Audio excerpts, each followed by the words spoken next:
Welcome to the session 7 of Operating System and Linux.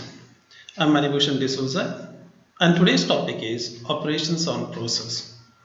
In today's topic, we are going to look at how the processes are created and what are the things that we need to know regarding the processes and how cooperative process work.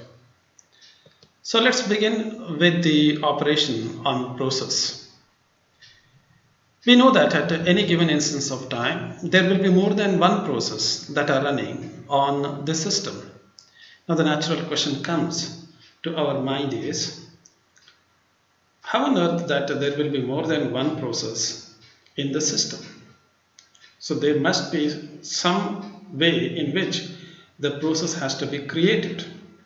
So there must be a system call, or there must be some way in which a process is created, and when it has completed its work, it has to be deleted. So this has to be done dynamically. Okay, so the operating system must provide a way in which the process can be directly created as and when required, and it must provide a technique wherein the process which have completed their work can be deleted dynamically. Now, during the course of execution, if you take any process for that matter, a process can create other processes. So, if you look at a system like this, so you have one process which is running. Okay, so let's assume that one process is running. This process can create other processes. So it can create other process and maybe it can continue working. So a process may create a new process.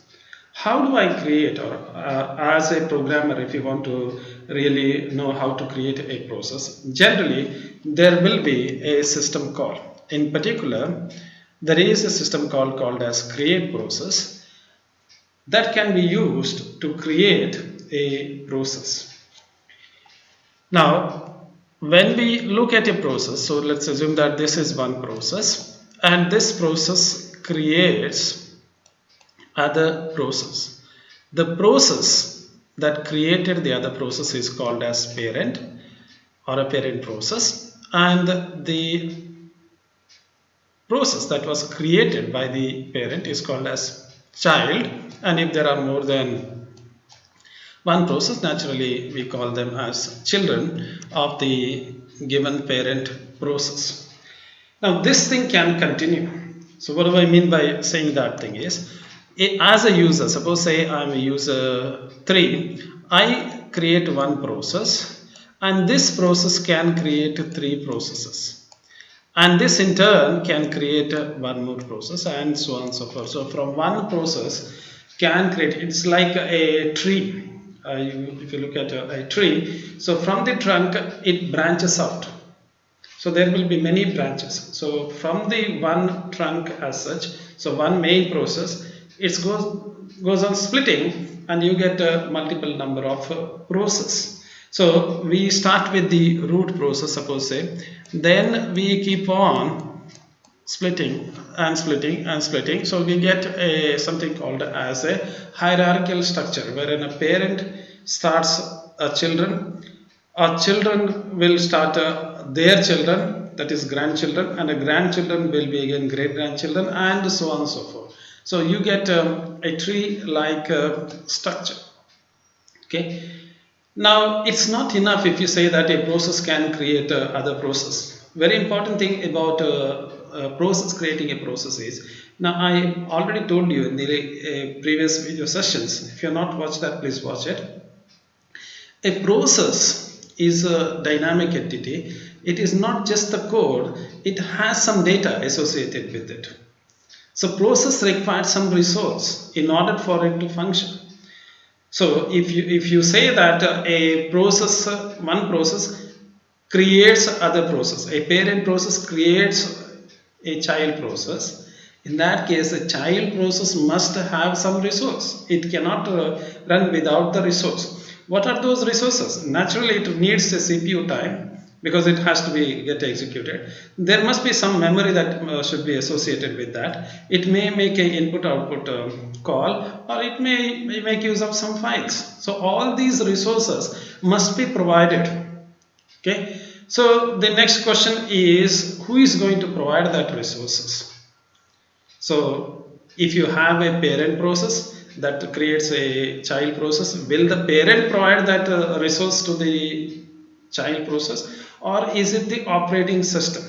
Now both can be possible. So you can have the operating system exclusively providing a subset of resources to the, or a set of resources to the sub process or the child process, or a parent can provide a subset, it's part of its process, part of its resource to the child process. Both are possible. Okay. Now if at all a processor has to give its resources to the child, then naturally parent is sharing its resources. Okay, not just with one child, it may be with the other child, and this is the general thing that is being used. So a parent will try to share its resources with the children. Why do we do that thing? Otherwise what will happen is, if the parent is not providing resources to the children, then a parent can simply start many child processes. So there may be hundreds and thousands of child processes created by the parent, because in this case, if suppose parent is not giving any resource, then parents will not bother about the resources which are available on the system. Parent will simply create a child, and the burden will come on the head of the operating system, and the operating system is supposed to provide the resources now. And in this case what will happen is, operating system may start to do a few processes, and after that these few processes may keep on creating many child, and the system may go out of resource. So generally what is done is, when we start a process, a parent process is supposed to provide a resource to the child, so that parent is accountable for the resource. So it will not simply keep on creating too many children, and that may lead to the depletion of resource of the system. Okay. Now it's not just giving a resource like memory, CPU and other thing. Now parent may pass some data to the child process.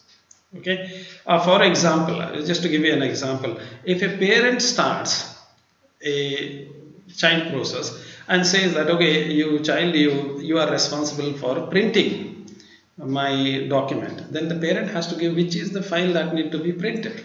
Some data has to be passed. So it's like you have seen the functions in C program. So when you call a function, you pass some parameter. Suppose if you call a function called as square root, you have to supply some value. So if you say what is the square root of 16, that means 16 is a data that is passed from the your function, that is main function, to the square root function. Okay. So some sort of initialization data need to be passed from the parent. It's not that thing. Also the parent may give additional information, like you, after you complete it, print this one. So when you say print this one, where is that output device? Is it monitor? Is it the printer? You may have color printer and you may have black and white printer connected to your machine. So which printer to be used? You may have two monitors connected, which display unit to be used. So this information the parent may pass to the child process. So when a process creates a new process, so that is when a parent process creates a new child process, there are two possibilities that can happen in terms of the execution. So a parent starts. So let's look at this one. So you have a parent process which is running, and the parent starts a child process. Now two things can happen when the parent starts a child. So let's say this is parent, and this is parent, and this is child. So parent created a child at this junction. Now two things can happen. The parent may also continue, parent creates a child and it just leaves it and continues on its own. So when I say leaves it, it doesn't mean that it is given out, but it allows the child, it says the child, okay, you execute on your own, I'm executing on my own, so let's do it in parallel. So two things can happen. One is parent creates a child and it will continue. The other one is parents creates a child but it will not continue. It will wait for the child to complete. Only when child completes, the parent starts working. Okay, so it's like your function call. When you make a function call in C program, you call square root. The main function is not doing anything until the square root function completes it. Then the main will continue. So just to give you an analogy, it is not, now don't think that, okay, if I call square root function, one more process is going to start. It's not that. I'm just giving you an analogy. So from the main, you called square root function. So main is stopped, square root will continue. Square root completes, it comes back to the main and main will continue. So this is how your functions will work, not the process, but the analogy remains the same. There are other two possibilities in terms of the address space. Now, when I say that a parent creates a child, so you know very well, the child requires some code, is it not? What is, after all, what is a process? Process is a program in execution. What is a program? Set of instruction at the end. So what is that set of instruction? Who is going to provide that set of instruction? That's the next part. You can get to the RAM, you can get the CPU, everything, but where is the set of instruction? Two possibilities are there. The child may have the duplicate of parent process. It may have the same set of code as that of the parent. So it is just a duplication. Okay, copycat. So you have a parent, copycat it, and you have two process running. Or you may have a child process, but it has a different code. It is running a very different code altogether. Both are possible. Nothing is impossible in this world. So two things you can think of using it. Now the next question comes is, okay, you start the process. So parent starts a child process. But at the end, the child has to exit, is it not? It has to terminate. Okay. So when a process terminates executing the last statement, what will happen? So that is the next part. Okay. So what was our question?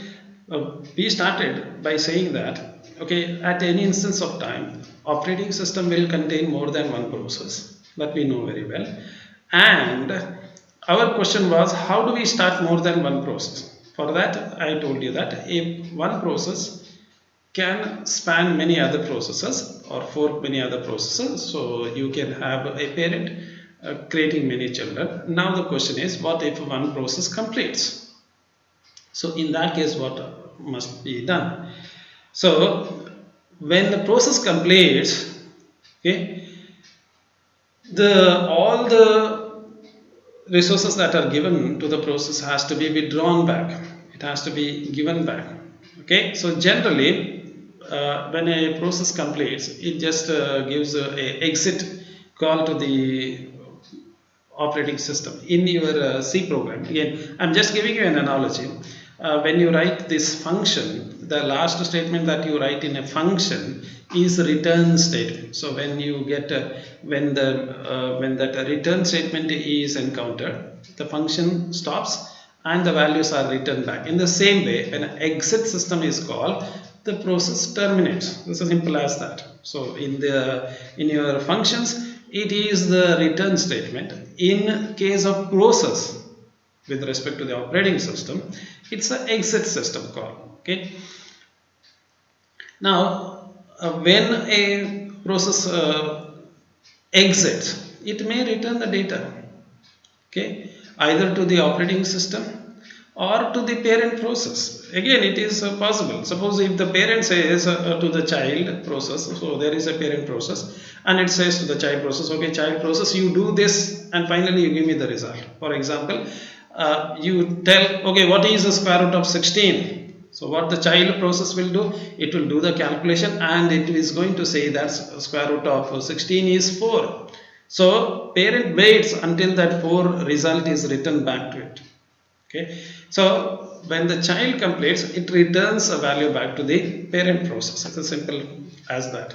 Okay, all the resources that are provided to the uh, process, like the memory or the files, buffer, whatever it is, all are deallocated by the operating system. Operating system knows that our process has completed. It will clean up all the resources that are given to it, and maybe it may schedule some other process for that matter. Now, again, there are two possibilities are there now. One is the process completes by going up to the exit statement and everything. So that's a good way of completion. Bad way of completion is there something really goes bad. Okay. In that case, what to do? Okay. So when you are executing when you say the process is executing, something went wrong and that process has to be halted. So parent starts and it starts the child process and it observes the child process, and child is doing something wrong that's not really required. Then the parent, what it can do is it can just say abort. You can ask the child to exit out. Okay, so that system resources can be saved. It's as simple as that. Okay, now remember, it is the parent that can tell the child to abort, not any other. So suppose you have created a process and it is doing some calculation. When it reaches to the end of the processing, I may start one process and I may ask my process may ask your process, which is there at the end of its completion, to abort.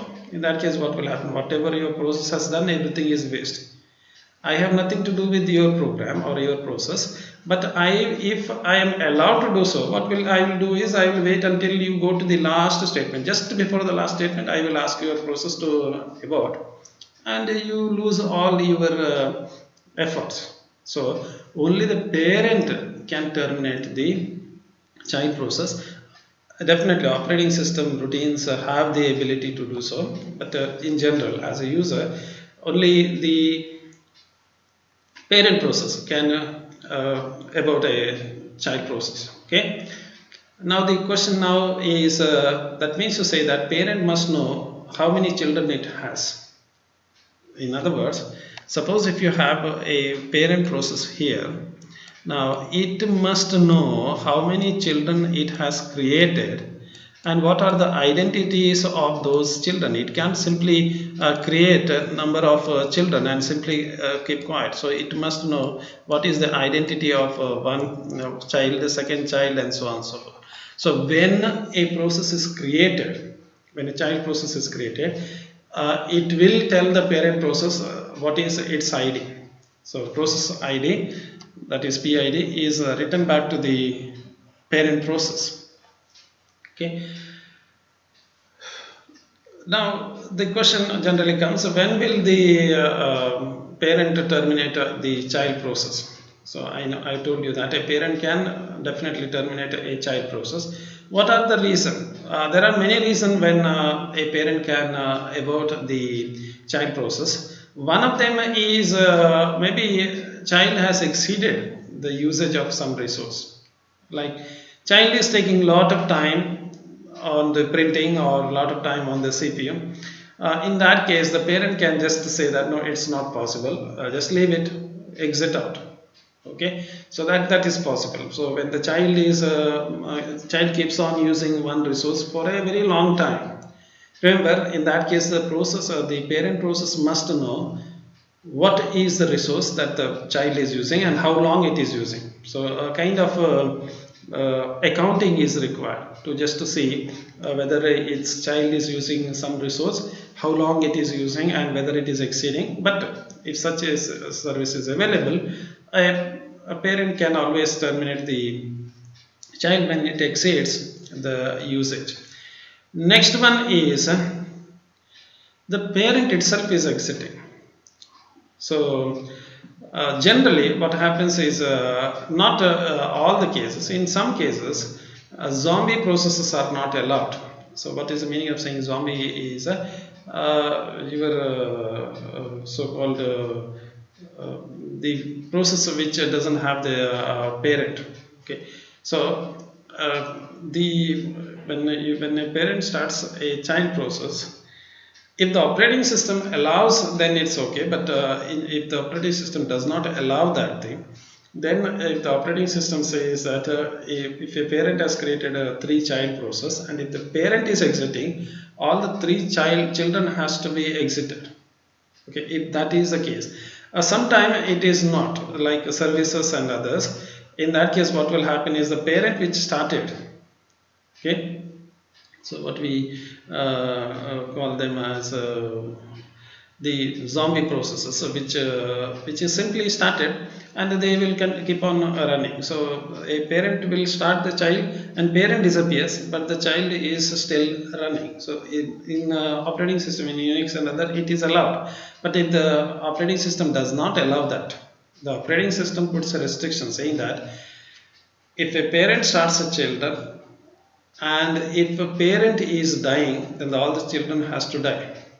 So if the parent, in other words, if the parent is exiting, all the children has to exit. They cannot survive without the parent. If that is the case, then when the parent exits, the operating system may say that, okay, all the children must be exited. Okay, this kind of exiting is called as cascade termination. So what is the meaning of saying cascade termination? A parent exit, and that exit is given to all the children, so that all the children will also exit along with the parent. So parent waits until all the children are exited, and then parents moves out of it. So it's like a cascade.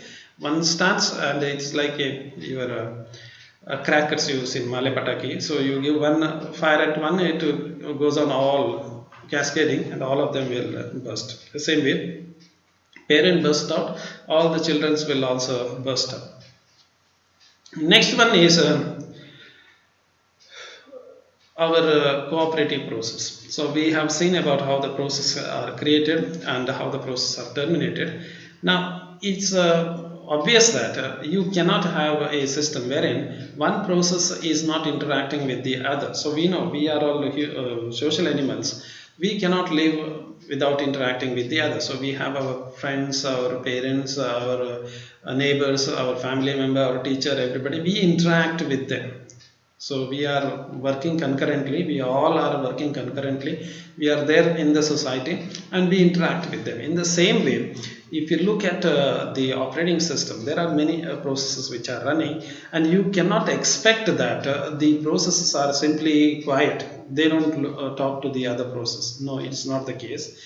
A process can interact with the other process to achieve a target. You know very well, when the task is tough, it is the cooperation that makes the task easier, and we can accomplish the task. Similarly, if you have lot of complicated tasks to be completed, if you dedicate it only to one process, it's going to be a difficult challenge. So what you can do is that task which is very difficult, the job which is very difficult, can be given to many processes, and they cooperatively work on those tasks and complete it very quickly. Okay, so when we talk about two processes which are running concurrently, so suppose say when you have one process which is running, and suppose say you have one other process which is running, two things can happen again. So I'm saying two things can happen many times, but okay, two things can happen. One is both of them go independently, they don't interact with them, or the second one is they get interacted. So we say a process is independent. So we call a process as independent if it is not affected or it cannot be affected by the other process. So if you are not affected by the others, or others cannot affect you, then you are independent. Okay. Such processes generally don't share their data. So there is nothing that they do. They just start. They are very mean. They start. They bother about themselves. They complete their task and go out. So others can't affect them, nor they will affect the working of the others, so they complete their work on their own. But there can be other type of process which are called as dependent or cooperative process. Okay, which are those cooperative process? Cooperative process are those process which are either affected or they can affect the others. So the example is our humans. So you know very well, we are affected by others like our friends or family or other, and we affect our friends, their life also, or our family lives and so on. So we are independent, we are concurrently working, but we affect the others' life. So these are called as cooperative process. Okay, so what are cooperative process? It can affect as well as it can be affected by other processes which are executing. Now how can this happen? This can happen when you share something. So if you don't talk to other person in home, or if you don't have any friends, you don't share anything with them, so they won't affect you nor you are affected. When you start sharing something with your friends or with your family or with the near and dear ones, then that cooperative things will come. So if you say I have some problem, your friends will give you a suggestion, so you can do like this. Or if your friend says that I have problem, you can give a suggestion to it. So when they share something, in our case, when a process shares the data, then that cooperative idea will come. So when you give up your problems to others, others can solve that problem. If you don't give up your problems to others, others can't do anything with that. The same way, when a process shares its data with the others, others can either make changes to the data, or a process can go and make changes to the data that is owned by some different process. So both are possible. Okay. Now the very important thing is how can this be this can happen. Remember, there must be an environment. The operating system must provide an environment such a way that the cooperative process can work together. So they cannot work together. There must be some means through which the information can be shared. Okay. So this kind of cooperation is required for a few reasons. First of all, information sharing. Why do we require a cooperative processes? First reason is information sharing. So if you have a multi-user operating system, there will be many users who are interested in a piece of information. So whether tomorrow there is going to be a holiday or not, all of you are interested. Yes. So that piece of information, everybody is interested. So tomorrow if there is going to be a class test, everybody is interested.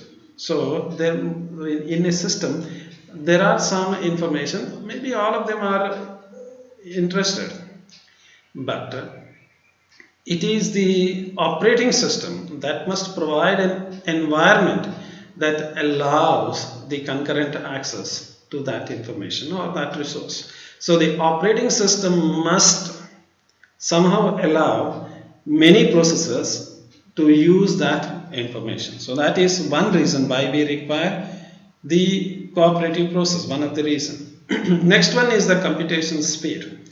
Now, you know very well, if there is a complicated task and if you are the only one person who is doing it, it will take a lot of time. So when you have complicated task, what you can do, give it, share it to you with your friends or with your family. So it can be cracked in parallel. That means concurrently that work can be done. When you do it concurrently, so you know when the house is built, it is not only one person who is doing the plastering and other. They concurrently do. One person will mix the cement, other person will put the plastering, next person will bring the stone, and so on and so forth. So people, more than one people, they do the toughest job of building the house concurrently, so that they can build the house very fast. Just imagine you have only one person who is building the house, it is not going to end within a year.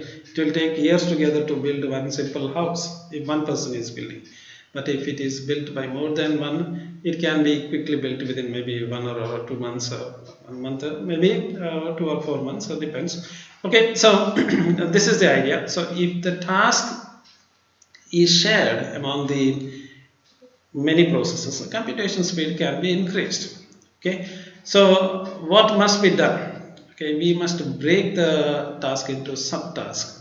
Okay, so that it can be executed in parallel. Remember, when you say it must be executed in parallel, there must be a hardware that is available. So the system in which it is running must provide that kind of facility. So suppose if you have more than one processes, today if you buy any machine for that matter, you have 8 cores, 4 cores, 10 cores, and so on and so forth. Multiple cores will be there. So that means things can be done in parallel.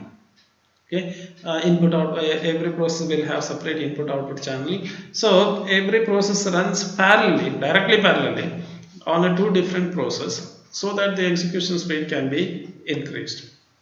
Next one is the modularity. So we know that modularity is when we, the concept of modularity is dividing the system into separate function. Either you create a separate process or thread. The one of the reason why we go for modularity is if you write a program in a modular fashion, it is much faster to build the application, as well as it is much faster to debug and maintain the code. So that as a developer, this is the advantage. But as a system, also there is an advantage, because it can be run in a parallel. Modules can be run in parallel without any problem. The other one is the convenience. So suppose if you have a system like we had in olden days, we had a operating system called as a DOS operating system, okay, MS-DOS, in which is a uniprocess system in which only one program can be run. That means if you are typing, you have to just keep on typing. There was not word was not there. Word star kind of things were there, and there was something called as a Lotus, which was like your Excel spreadsheet was there. So you can't access the spreadsheet data. So only one thing at a time. So that means you can't do more than one task at a time. Whereas today, you can play the music in the background, you can watch the video, you can do anything and switch between a Word and PowerPoint and maybe Excel and maybe Internet Explorer or maybe other thing. Everything is running parallelly. So it is a convenience for the user. At a time, I can work with more than one applications. Like I can edit something, I can print something, I can compile something. Everything is possible because the things are running cooperatively, parallelly. So this is a convenience for us. So you may not, you may say that, oh, what is this, sir? But if you were like me in 1990s, and you know what is the meaning of saying convenience. Okay, you don't get it unless you are into it. Now, let's look at one problem that generally occurs in case of cooperative processes. And that is one of the famous classical problem, that is the producer-consumer problem. Okay. Now, when we have two processes which are cooperatively running, you can look at the two processes. One process is the producer, other one is the consumer. So we have our farmers who are working day and night in the farm. They produce something. Whether it is raining, whether it is hot sun, they will produce something. And as a consumer, we don't bother, but we consume them. Okay, so same thing, there is one process that produces some data, and there is the other process that consumes the data. So we have the concept of producer and consumer. So producer is the one that produces the information, and the consumer is the one that consumes it. Okay, so you may have a print process wherein the printing program produces the characters which are consumed by the printer, that is printer driver. Or you may have a compiler that produces the assembly code that is consumed by the assembler. Again, you may have an assembler that produces say object modules, which is consumed by the loader, and so on and so forth. So there is a producer that produces it, there is a consumer that consumes the information that is produced. Okay. Now, how can this happen? So you have a producer. Let's assume that you have a producer and you have a consumer. So this is the producer and this is the consumer. So what you have here in between is a place wherein the producer can produce something and place in this place, and once it is produced the consumer can consume it. So if you go to this bakery, so the bakery wala, what the bakery wala will do is he will produce the puffs and you go and consume the puffs. If you go to bakery and if there are puffs are there, you can consume the puffs. If the puffs are not there, you can't consume it. It's simple as that.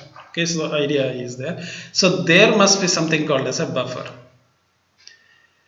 Okay, that can be filled by the producer and that can be emptied by the consumer.